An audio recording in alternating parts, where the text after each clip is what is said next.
Isang mapagpalang araw muli sa atin mga ka-voltage at meron na naman po akong panibagong customer at ang ipare-repair nila ay isang electric fan. Ang issue po ng electric fan na ito mga ka-voltage ay sira na po yung makina. Umaandar naman po to.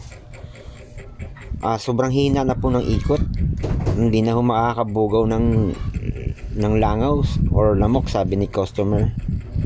So, ang expected ko dito, kaligmitan kasi pag gaganon ng sira, mahina ang ikot.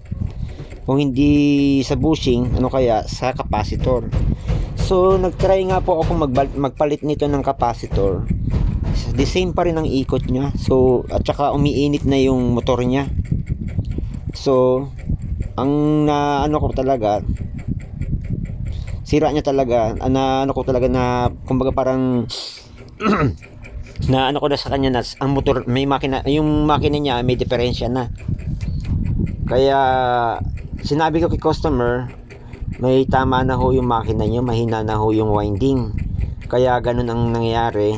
Kahit na magpalit ng capacitor, ang ikot niya hindi nagbabago, ganun pa rin.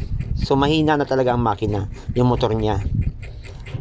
So, kaya ang ginawa ko, sinabihan ko si customer na kung papayag siya, papalitan namin ng panibagong motor. So pumayag naman si customer, sabi niya kailangan niya ng electric fan din eh. At saka kung bibili daw siya ng bago, medyo mahal-mahal kasi stand fan to eh. Kaya pumayag na lang siya na palitan na lang ng bagong rewind na motor. Kasi hindi mga rewinded lang naman po to mga customer, ay mga ka-voltage. Mga rewinded na ano to, motor, mga bagong rewind lang. Pero okay naman to siya. Kasi ito na po yung standard na ginagamit palagi.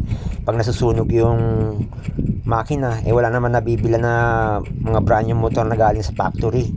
So, ang kalimitan talaga, mga rewinded na motor. So, ngayon, ito nga mga voltage, ituturo ko po sa inyo kung paano po ang mag-wiring ng motor na ikakabit nyo.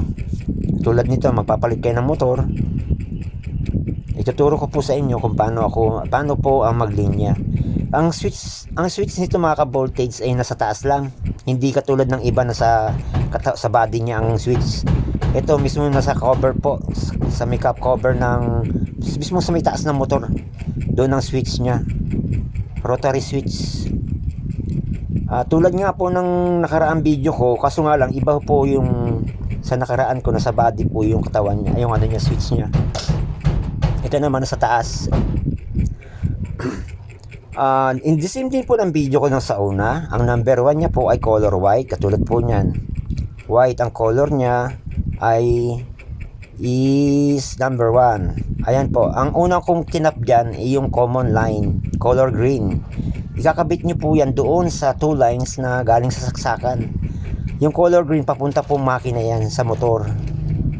Tapos yung isang line naman po, papunta na po yan sa may switch. Ayan na nga po, ikinakabit ko na po yung number 1 nya na color white. Magkakasunod naman po yan, kaya hindi kayo malilito mga ka-voltage. Color white is number 1. Tapos ang color ng black nya is number 2. Ayan, in-place ko po muna yan for temporary. Saka ko po siya hihinangin pag na-testing ko na siya.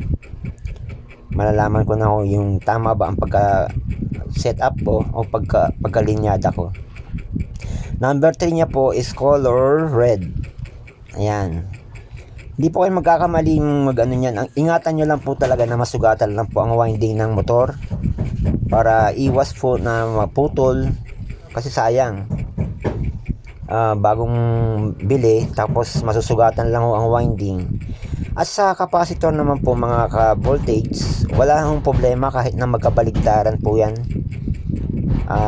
Easy naman po yan, walang polarity. So walang positive negative, easy current po siya.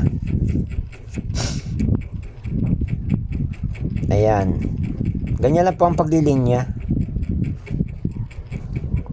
Try nyo po sa mga electric pan nyo, limbawa mahina na ang ikot, pinalitan nyo ng capacitor, ganun pa rin, maalamang sa malamang makina na po or motor na po ng electric pan ang diferensya. Yan na nga po, tinesting ko na po siya at okay na po yan, gumagana na po siya.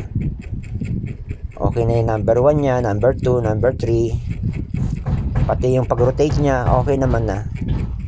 So may magagamit na si customer kasi sa summer na daw mainit. So mga ka-voltage, maraming salamat po muli and God bless po sa ating lahat.